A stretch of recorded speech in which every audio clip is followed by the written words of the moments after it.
अपर्णा, अगं बाळ अजिबात रडलं नाही तुझ्याकडे आल्यावर. नाहीतर ह्यांनी घेतल्यावर लगेच रडतं. हो का? ताई, तुम्हाला पण बाळाचं रडणं ऐकू येतं का हो? बाळाचं रडणं, हसणं सगळं ऐकायला येतं मला. तुला नाही येत? नाही नाही, तसं नाही. मला पण माझ्या बाळाचं रडणं ऐकू येतं ना. अपर्णा, अगं असं होणारच की. म्हणजे तुझं बाळ. तुम्ही दूध आणलत ना? हा, तू पाजते बाळाला दूध? नाही नाही, म्हणजे तुम्ही घ्या. हा, मीच पाजते दूध. हा, दे बाळाला, दे माझ्याकडे. मी बसते इथं. अरे माझं सोनं, कोणाच्या मांडीत खेळत होतं? छोट्या आईच्या मांडीत खेळत होतं माझं बाळ. हो, भूक लागली माझ्या बाळाला, दुधू प्यायचं आता. हो, दुधू प्यायचं माझ्या बाळाला. माझं बाळ दूध पिणार. तुला पण बाळाची आठवण येत असेल ना ग? येते की ताई. तुम्हाला सांगू का, माझं बाळ इथेच कुठतरी असं वाटतं मला. तुला वाटतं ना? मग असणार बघ. खरंच? मग ज्या आईला कळतं ना, ते कुणालाच कळत नाही अपर्णा. मग कुणी काय का म्हणे ना, मी जर हे सगळ्यांना सांगितलं तर मला घरातले वेडी सगळे म्हणतील. आई असतेच वेडी. हो, आपल्या बाळासाठी. हा, ताई, पण हे बाळ. आता हे बाळ तुमचंच आहे असं समज. तुम्ही किती काय काय विचार केला असेल ना ग बाळासाठी. ताई, लय विचार केला होता बाळाचा. अर्जुनने आणि मी तर काय काय ठरवलं होतं. अर्जुन जेव्हा पहिल्यांदा बाळाला गेल तो क्षण तर मी कित्येकदा डोळ्यासमोर आणला होता. काय काय ठरवलं होतं बाळाचं. किती लाड करायचे होते, पण भलतच झालो. बाळाचे लाड करायचे होते मला ना ताई. बाळाला ना असं नाव माकू घालायचं होतं. बाळाला अशी अंगाई गायची होती. हे घे. हा, तर तू खाऊन झाले, आता झोपो. म्हण अंगाई. नाही, हे गा.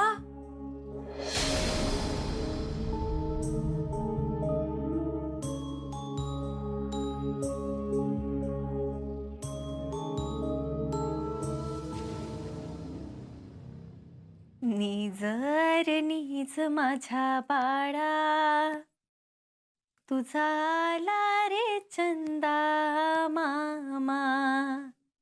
नीज माझ्या बाळा, तुझा आला रे चंदा मामा. आहा हा हा हा हा हा. ला ला ला ला ला ला ला ला ला. घ्या बघा आता तुमच्या डोळ्यांनी. काय म्हणलं होतं मी, ही आपी ठार येडी झाली. आता भावल्याला दूध बी पाजलंय आणि कशी अंगाई गीत गात बसली. नीज माझ्या बाळा, तुझा आला रे चंदा मामा. हा हा हा हा हा हा हा हा. तुझा आला रे चंदा मामा. बघितलं ना, आता कलेक्टर मॅडम एकदम पार येड्या झाल्यात. होय की, डोक्यातून हुकली पारती. कुठे का अर्जा?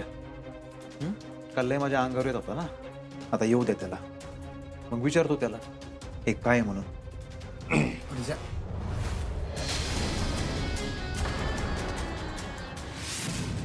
ए अर्जा, बघ काय चाललंय ते. हा हा हा हा हा हा हा हा हा. नीट बघा, शहाणपणाचं लक्षण आहे का हे? अरे हुकली तुझी आप्पी, कंप्लीट हुकली. काय चाललंय या दोघीच? आता गो बया, अहो सरकार जे तुम्हाला दिसतंय तेच चाललंय ना.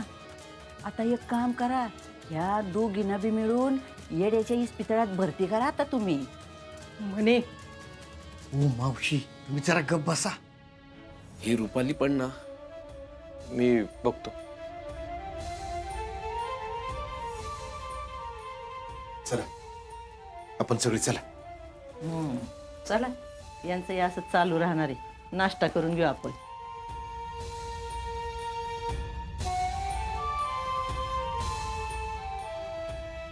तुझा आला रे चंदा मामा. अप्पे काय करतेस तू? तू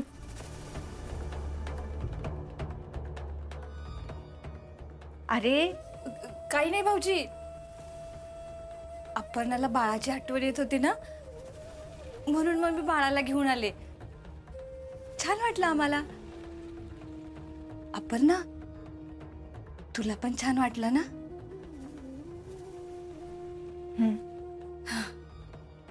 दादा मला जरा आप्पीशी बोलायचंय. रुपाली, बाळ झोपलं ना आपलं आता? हा, अपर्णाने छान गायलं ना, लगेच झोपलं आपलं बाळ. चला मग आपल्या रूम मध्ये जाऊ. हा, दे. चल.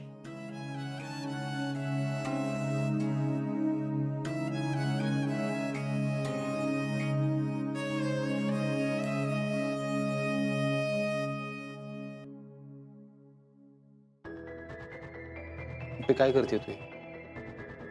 अर्जुन, अरे मला ना तुला सांगायचं होतं. मला सकाळी स्वप्न पडलेलं. मी तुला शोधलं, तू कुठे होतास? तू अप्पे नव्हतास. मी काय विचारतोय, तू काय बोलतेयस? अरे मी काय म्हणते ते तर ऐकून घे एकदा.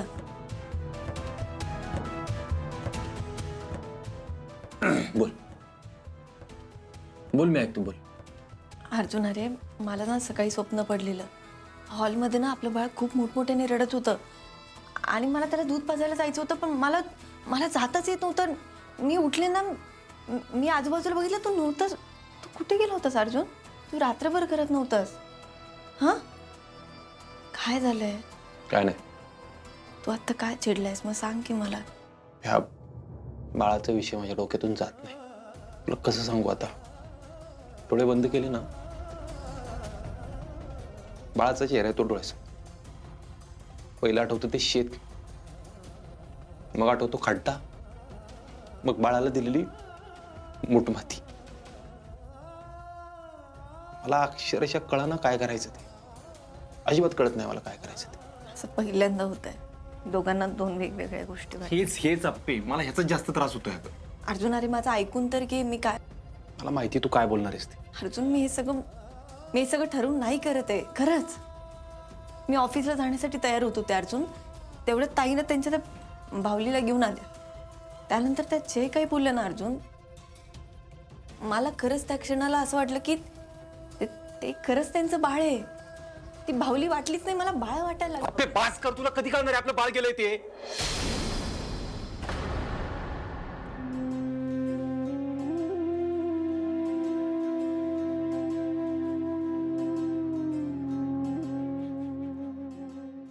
अप्पे सॉरी अप्पे. अगं अप्पे मला बघू ना ग तुझ्याकडे असं. आता तू आणि वहिनी इथं बसलो होतो ना गात, बाहेर मनी मावशी काय म्हणली माहिती? अप्पेला येड लागली.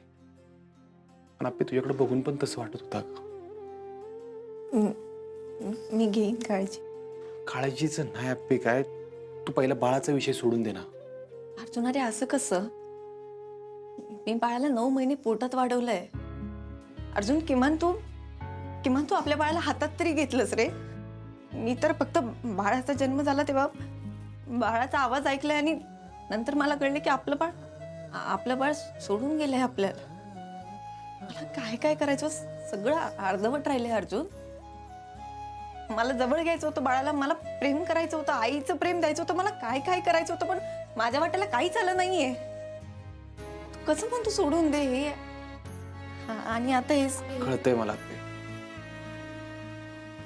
पण त्यावर हा पर्याय नाही ग. हे गाणं बिणं बघ अप्पे, तुला दुःख होतंय मला कळतंय, पण म्हणून तुझं असं वागायला लागलीस ना, ह्या घरच्यांना आई तर कोलीत मिळेल तुझ्या विरुद्ध बोलाय.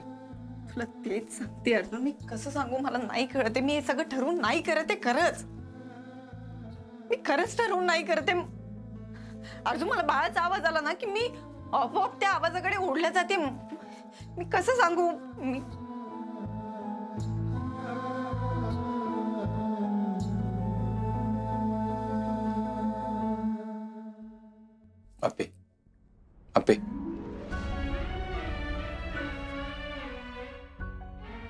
आपण एखाद्या डॉक्टरना दाखवायचं का? नाही, मला थोडा वेळ दे ना.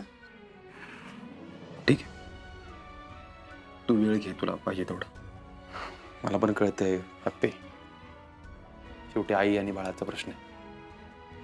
हा विषय एवढा लवकर नाही डोक्यातून जात. अनुभवले, तू घे वेळ, पण शक्य होईल तेवढं सावर लवकर स्वतःला.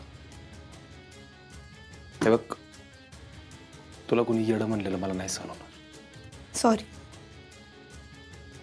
खरंच सॉरी. मी घेईन काळजी.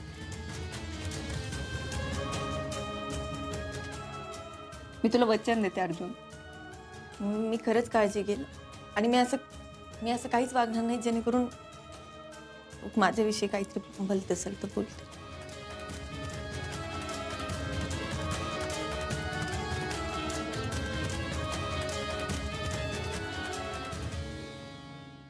अहो ती ज्या पद्धतीने वागती ना ते बघूनच मी बोलते. अहो येड लागलंय तुमच्या सुनाला, असं काय करता? तिला उपचाराची गरज आहे. आता बस हा. बास माझं नाही, बास आप्पीचं झालंय. अहो येड लागले ते आप्पीला, येड. हा, कसा विश्वास ठेवत नाही बाय तुम्ही पण. हो मावशी, हे तुम्ही चारदा उगाच तेच सांगायची गरज नाही आम्हाला. हाय का आता एवढ्यांदा मी ओरडून ओरडून सांगते की त्या आप्पीला येड लागलं, येड लागले, तरी तुमचा विश्वास बसत नाही. काय करायचं आता? म्हणे तू उगाच पराचा कावळा का करतीस ग? हा, नाहीतर काय. ताई नेहमीच बाळासाठी दूध घेऊन जात असतात, आपल्याला माहितीये. तिने त्यांच्यासाठीच केलं असेल. ए, तू तिची बाजू का घेतीये? तिला खूळ लागलं म्हणून अशी वागती ती, आणि म्हणून तिने माझं काम पण थांबवलंय. सुजय, मला माहितीये तुला तिचा राग आलाय, पण तू या दोन गोष्टींचा संबंध लावू नकोस. तिच्या डोक्यावर परिणाम झालाय म्हणून ती तशी वागतीये. बस, संपला विषय. तुझ्या अरे तिचं बाळ गेलंय तानं, जरा विचार करून बोल की. हा, झालं ते लई वाईट झालं सरकार. मीच का सहन करू मग? होय, मीच का सहन करू? आणि तिला काम करायचं जमत नसेल ना, गरीबच म्हणावं तिला. कोणी सांगितलं कामावर जायला? अरे पण ती घरात राहून तरी काय बरी होणार आहे का? हो, तुम्ही काय बोलताय तुमचं तुम्हाला तरी कळतंय का? उगाच तोंडाला येईल ते बोल नका. ती काही येडी झालेली नाही. काका, अजून काय घडल्यावर आप्पी येडी असं वाटेल तुला? सांग ना मला. ती भावलीला बाळ समजून दूध पाजत होती. मला सांगा, आधी रुपाली वहिनी भावलीला बाळ समजत होती ना? तिला आपण डॉक्टरला दाखवलंच की. तुझ्या पण आप्पी पाजत नव्हती. अरे आई काय बोलती तू? भावलीला अंगाई गाऊन झोपवत होती ती. मग अरे कुठं पोचताय तुम्ही सुजा? वाह, रुपाली वहिनी अशी वागली तर तिला येडं म्हणून मोकळे झाला तुम्ही. हा, ही लाडकी सून आहे ना, म्हणून तुम्ही सगळ्यांनी डोळ्यांवर पट्ट्या बांधल्यात. होय, हे बघा, मावशीने उगाच दंगा केलाय, बाकी काही नाही. वा वा वा वा वा, धन्य आहे. हा, धन्य आहे बाय तुमच्या सगळ्यांची. अरे मी एवढं सांगते तर त्याच्यावर विश्वास नाही तुमचा. काय करू आता? माझ्या मते आप्पीला कामावरून घरी बसवलं पाहिजे. हा, पण आप्पी कामाला जाणार आहे.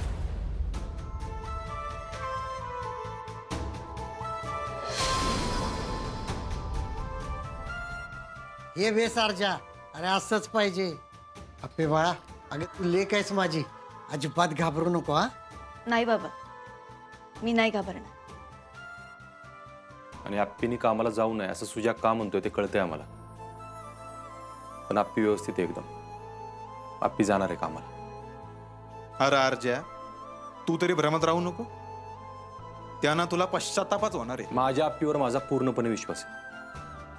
एवढं सगळं होऊन पण आप्पी जर तिचं काम व्यवस्थित करत असेल ना, तर आप्पी ओके एकदम. ती जाईल काम. बास बास अर्जा बास. एकदा अर्जा ये म्हणला ना, मग झालं. तर बाकी कुणी काय का म्हणे ना. चला.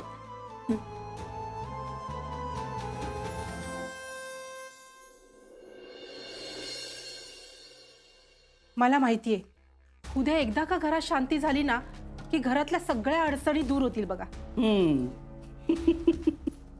अगं रुक्मिणे, तू बोलायला काय बी बोलशील ग, पण ही तिकडं हापिसात जाईल आणि माझं पोर माझं पोर माझं पोर म्हणून शोधत बसली तर मग काय करशील? हा, बोल ना. ग बाय, हा, कर तू शांती, पण बघच ती शांती मी कशी भंग करते ती. मॅम आल्याच आहेत तर आपण त्यांच्याशी मीटिंग करून घेऊयात. हो मॅडम, नुसतं मीटिंग नको करूया, तर पुढचे काही प्लॅन्स आहेत या संदर्भातही चर्चा करूया. हिरकणी योजनेची जी फाईल आहे ती तुम्ही अप टू डेट केली आहे ना, त्या विचारतील आता. हो मॅडम, एकदम अपडेटेड आहे. अरे अर्जुन सर, नमस्कार. नमस्कार. अप्पी मॅडमना सोडायला आलात? हो. कशी तब्येत आता त्यांची? आहे ठीक आहे आता. बरं झालं. खरं तर त्यांनी आराम करायला पाहिजे होता हेच म्हणणं होतं माझं. हा तुमचं बरोबर आहे मॅडम, पण कसं आहे ह्या दुःखातून आपल्याला तिचं कामच बाहेर काढू शकतं. म्हणून म्हणजे ती एकदा कामात घुसली की बाकी कसला विचार करत नाही. तर तुम्हाला तर माहितीच आहे ना. हो अर्जुन सर, मला तुमचं म्हणणं पटतंय, पण कसं आहे ना, त्यांच्या तब्येतीच्या आणि मानसिक स्वास्थ्याच्या दृष्टीने मी म्हणतेय, त्या अजूनही धक्क्यातच आहेत ना. बरोबर आहे तुमचं. पण मॅडम, अर्जुन सर बरोबर बोलत आहेत. अपर्णा मॅडम जर कामात गुंतून राहिल्या ना, तर त्या दुःखातून लवकर सावरतील. ते होईलच हो, पण मला एक भीती आहे. काय? हेच की कामाच्या ठिकाणी त्यांना काही झालं तर त्यांच्या करिअरमध्ये अडचण नको व्हायला. मी खरं तर आहे ना तुम्हाला दोघांना यासाठीच भेटणार होतो की काय आहे बघा, मी आता जसं म्हणलं की आपल्याला तिचं कामच यातून बाहेर काढू शकतं, बरोबर आहे का नाही? पण मी तिच्याबरोबर कायम नाही थांबू शकत ना. शेवटी मला पण ड्युटी असते बाहेर, कुठं काय. आणि तुम्ही तिच्याबरोबर कायम असता ना. मला तुम्हाला दोघांना एक रिक्वेस्ट होती की तुम्ही शक्य होईल तेवढी तिची काळजी घ्या. म्हणजे तिला आत्ताच सगळ्यांचीच गरज आहे. हो, आम्ही आहोतच सगळे, तुम्ही नका काळजी करू त्यांची. हो सर, आम्ही अपर्णा मॅडमना काहीही होऊ देणार नाही. तरी सुद्धा माझं हेच सांगणं आहे तुम्हाला की तुम्ही त्यांना नीट समजावून घरी आराम करायला सांगा. कळतंय मला तुम्ही काय म्हणताय ते. मी बोलतो तिच्याशी त्याबद्दल. तुम्ही इथली काहीच काळजी करू नका, हळूहळू सगळं व्यवस्थित होईल. मी आलेच, मला जरा काम आहे. हां. ओ वैतोंडे, तायडे मॅडम समोर मला सगळ्याच गोष्टी नाही बोलता आल्या यार. नाही सर, मला सगळं सांगण्याची गरजही नाही. मी मॅडमची नीट काळजी घेईन. मी आहे ना, मी त्यांच्यावर लक्षही ठेवीन. मला जर असं वाटलं की त्यांना दुःख अनावर होतोय किंवा त्यांना खूप आठवण येते, तर मी स्वतः त्यांना सावरीन, तेही कोणाला कळू न देता. बस काय तोंडे, हेच पाहिजे होतं मला. खरंच थँक्यू बरं. No worries sir. येतो.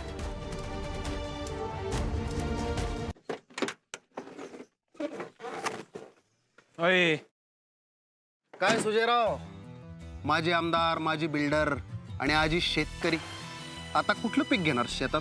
शेती नाही करणार आहे मी. अरे तुला लय मस्त काय काय करायचं होतं, पण तुझी सगळी स्वप्न आता ह्या कागदात राहणार असं वाटतंय बाबा. खबर लागली वाटतं तुला, म्हणून मीठ चोळायला आलाय. आता मी कशाला मीठ चोळू? आईने तुला विचारलं होतं एक प्लॉट देतोस का म्हणून, तेव्हा तू माच केलास. मी बी तुला विचारलं होतं काही मदत करू का म्हणून, तेव्हाही तू माच केलास. तू आणि मदतीच्या नावाखाली हे बी सगळं घशात घातलं असतं. भंट्या, तुला आज नाही ओळखत रे मी. अरे लाज वाटू दे जरा. आमदारकीच्या वेळी लुटून बसला की सगळंच. तुझ्या देणं सोडून झालं गेलं, रात गई बात गई, आणि तू एकट्याने एवढं सगळं केलंस. काय झालं शेवटी? स्टे आणलाच ना तिने. मी करणार आहे ती काय बी करतो तिकडं. मग ती आप्पी जोपर्यंत तिथे आहे ना, तोपर्यंत ती सही करणार नाही, हे तुला बी माहिती. बघून घेईन मी, पण आता मागं नाही हटणार मी. पण ती आप्पी मागं हटू शकते. कस काय? हा, आता कसे डोळे चमकले बघ तुझे. कस काय ते सांग भंट्या. म्हणशील तो प्लॉट देईन मी तुला, पण विकत अर्ध्या किमतीत नाही. 70% भावनी नाही तर राहू दे मग. हा चाल, पण शब्द बदलायचे ना. आता पाहिजे तो प्लॉट देईन म्हटलं ना तुला. तुझ्या संकल्प ढोबळे नाव आहे माझा. म्हणूनच म्हटलंय मी. आता तू ओळखायला लागलायस बघ मला, त्याच्यामुळे काय तुझ्याबरोबर गेम करून जमणार नाही. चल आप्पीचं काय करायचं ते सांग मला. मिठी मार. हा? अरे मिठी मार रे सुजा. किती दिवस झाला आपण नुसते भांडतोय, असं प्रेमानं भेटलोच नाही. आणि आज गावात तू सोडून कोण आहे माझं सांग बरं. मार मिठीचं. मार मार मार मार. आता कसं गार गार गार गार वाटतंय ना, लय भारी वाटतंय बघ. सांग चल. खाली बस. हा? बस रे खाली. बस बस बस बस बस. काय आहे, उडणाऱ्या पक्ष्यांना कधी कधी जमिनीवर आणायला लागते. बोल पटकन चल. मला सांग सध्या आप्पी काय म्हणते? माझं बाळ जिवंत आहे, माझं बाळ जिवंत आहे. हे जर सगळ्यांना कळलं तर तिला येड लागलं असं वाटेल सगळ्यांना. मग अशा येड्या बाईच्या हातात जिल्हा देऊन कसं चालेल भावा? एक नंबर भंट्या. काय करायचं ते सांग फक्त मला. काय करायचं ते मी करू, तू तुझी तयारी सुरू ठेव आणि मी सांगल तो प्लॉट कर. म्हणते पचकू नको बघ. त्याची काळजीच करू नकोस. काय करायचं ना ते बरोबर करतो मी. आता बघ ना काही दिवसात अशा बातम्या येतात पेपरात. साताराच्या कलेक्टर अपर्णा सुरेश माने यांना वेड्याचा झटका.